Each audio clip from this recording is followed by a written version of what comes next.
नमस्कार, प्रादेशिक समाचार के साथ मैं प्रियंका। पहले मुख्य समाचार।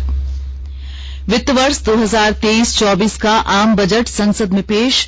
अमृतकाल के इस बजट में आयकर दाताओं को मिले राहत तो महिलाओं और वरिष्ठ नागरिकों के हित में भी कई प्रावधान।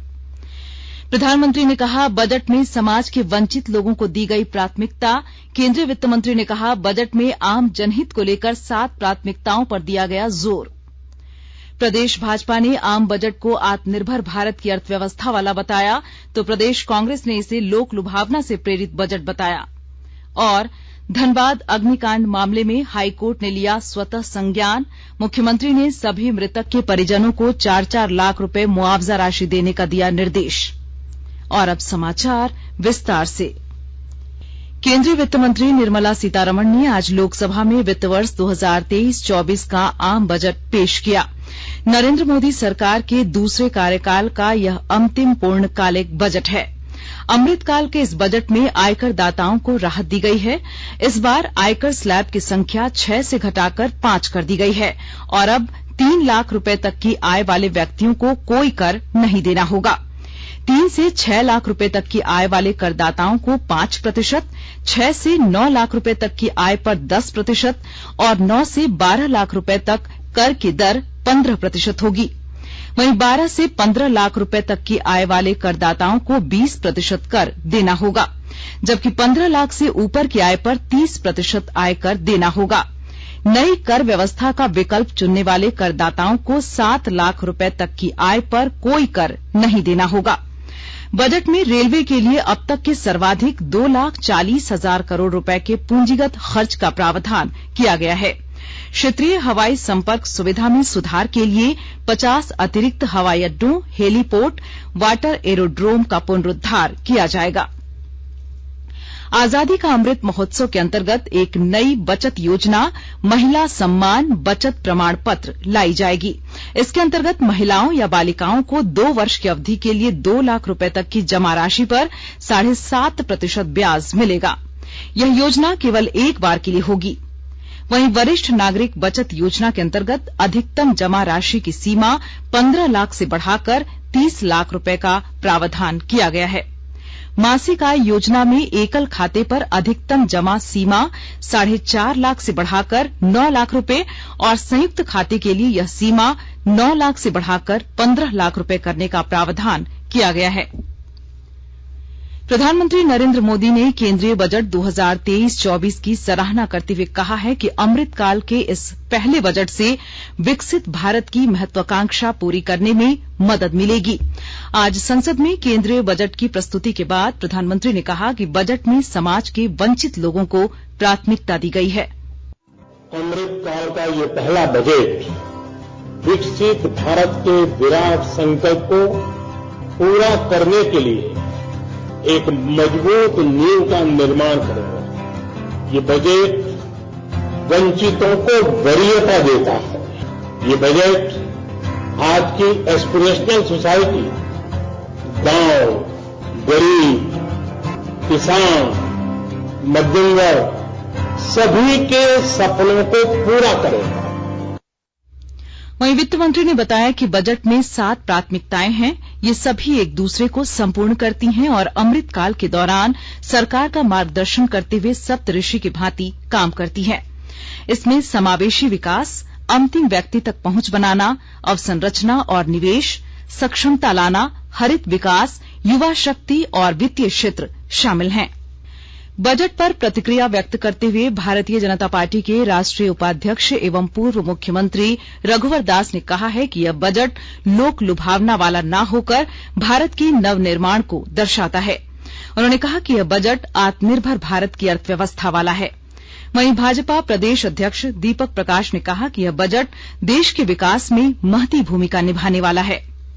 इधर प्रदेश कांग्रेस के प्रवक्ता राजीव रंजन ने कहा कि यह बजट विकास विरोधी है। उन्होंने कहा कि किसानों के लिए बजट में कुछ भी नहीं है। श्री रंजन ने कहा कि इस अमृतकाल के बजट से झारखंड के लोगों को घोर निराशा हुई है। झारखंड को विशेष पैकेज की उम्मीद थी, जिसकी कोई घोषणा नहीं हुई।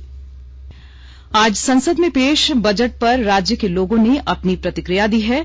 लोगों ने इसे संतुलित बजट बताया है।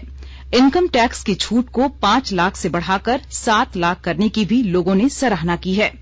इसके अलावा महिलाओं के लिए 2 लाख की बचत पर 7.5% ब्याज दर का भी लोगों ने स्वागत किया है। सरकार का बजट तो संतुलित है, मध्यम वर्ग को ध्यान में रखा गया है, टैक्स में भी छूट दी गई है, व्यापारी वर्ग से लेकर सरकारी कर्मचारियों को इस बजट में फायदा होने वाला है। मैं एक स्टूडेंट हूँ तो एजुकेशन के सेक्टर में बजट में इस बार कुछ भी नहीं रहा। हाँ, महिलाओं के लिए इस बार बजट में बहुत कुछ रहा, जैसे कि एफडी में 5% इंटरेस्ट रेट को बड़ा इंक्रीज करके 7.5 कर दिया गया है, तो वो बहुत अच्छा रहा। आकाशवाणी के ताजा तरीन समाचारों के लिए आप हमारी वेबसाइट newsonair.com पर लॉग ऑन कर सकते हैं। ताजा समाचार Twitter handle @AIR news alerts और Facebook page All India Radio news पर भी उपलब्ध है। आप प्रादेशिक समाचार एकांश के Twitter handle @AIR news _Ranchi और फेसबुक, इंस्टाग्राम पेज तथा YouTube channel AIR news Ranchi पर भी हमारे बुलेटिन सुन सकते हैं। प्रादेशिक समाचार आप आकाशवाणी रांची से सुन रहे हैं। धनबाद के शक्ति मंदिर रोड स्थित आशीर्वाद अपार्टमेंट में कल रात अगलगी के मामले में झारखंड हाईकोर्ट ने स्वतः संज्ञान लिया है। मामले में अदालत ने 2 फरवरी को सुनवाई की तिथि निर्धारित करते हुए महाधिवक्ता को कोर्ट में उपस्थित रहने का निर्देश दिया है। इधर मुख्यमंत्री हेमंत सोरेन ने हादसे में जलकर मारे गए सभी लोगों के परिजनों को 4-4 लाख रुपए मुआवजा देने का निर्देश दिया है। उन्होंने घायलों के समुचित इलाज समेत अन्य सुविधाओं की व्यवस्था करने का भी निर्देश दिया है। हजारीबाग की उपायुक्त नैंसी सहाय ने कटगमदाग अंचल अधिकारी के फर्जी हस्ताक्षर के मामले में आरोपी लिपिक इंद्र कुमार झा को तत्काल प्रभाव से निलंबित कर दिया है। साथ ही प्रपत्र क गठित करने सहित पूरे प्रकरण की जांच के लिए प्रशिक्षु सहायक समाहर्ता शताब्दी मजुमदार को जांच अधिकारी नामित किया है। खूंटी जिले के मुरहू प्रखंड के तेजस्विनी क्लब विछड़ा में बम्बू क्राफ्ट मेकिंग यूनिट का शुभारंभ किया गया।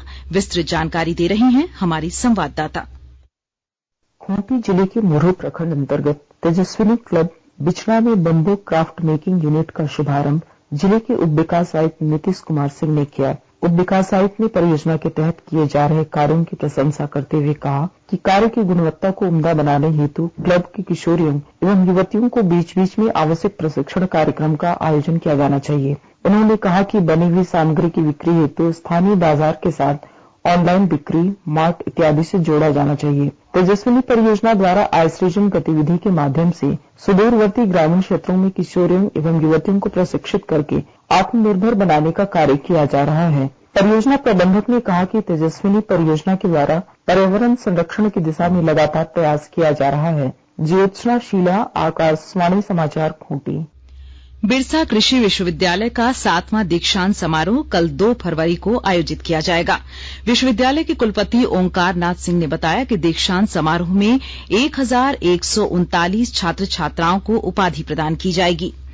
दीक्षांत समारोह में राज्यपाल रमेश बैस और कृषि अनुसंधान तथा केंद्रीय शिक्षा सचिव डॉ हिमांशु पाठक शामिल होंगे। और अब संक्षिप्त खबरें। पलामू जिले में नशीले पदार्थों की खरीद बिक्री के खिलाफ चलाए जा रहे अभियान में पलामू पुलिस ने नावा जयपुर थाना क्षेत्र में 3 आरोपियों को गिरफ्तार किया है। साथ ही 3 किलो गांजा, 1 मोटरसाइकिल और 3 मोबाइल फोन बरामद किए गए हैं। और नेशनल करियर सर्विस सेंटर और बैंक ऑफ बड़ौदा के सहयोग से प्रशिक्षण प्राप्त कर रही दिव्यांग महिलाओं के बीच आईटीआई परिसर हेहल में सिलाई मशीन वितरण किया गया। इस दौरान कुल 20 सिलाई मशीन का वितरण हुआ। और अब अंत में मुख्य समाचार एक बार फिर। वित्त वर्ष 2023-24 का आम बजट संसद में पेश। अमृतकाल के इस बजट में आयकर दाताओं को मिली राहत तो महिलाओं और वरिष्ठ नागरिकों के हित में भी कई प्रावधान। प्रधानमंत्री ने कहा बजट में समाज के वंचित लोगों को दी गई प्राथमिकता। केंद्रीय वित्त मंत्री ने कहा बजट में आम जनहित को लेकर 7 प्राथमिकताओं पर दिया गया जोर। प्रदेश भाजपा ने आम बजट को आत्मनिर्भर भारत की अर्थव्यवस्था वाला बताया तो प्रदेश कांग्रेस ने इसे लोक लुभावना से प्रेरित बजट बताया। और धनबाद अग्निकांड मामले में हाईकोर्ट ने लिया स्वतः संज्ञान। मुख्यमंत्री ने सभी मृतक के परिजनों को 4-4 लाख रुपए मुआवजा राशि देने का दिया निर्देश। इसके साथ ही आकाशवाणी रांची से प्रादेशिक समाचार का ये बुलेटिन समाप्त हुआ। नमस्कार।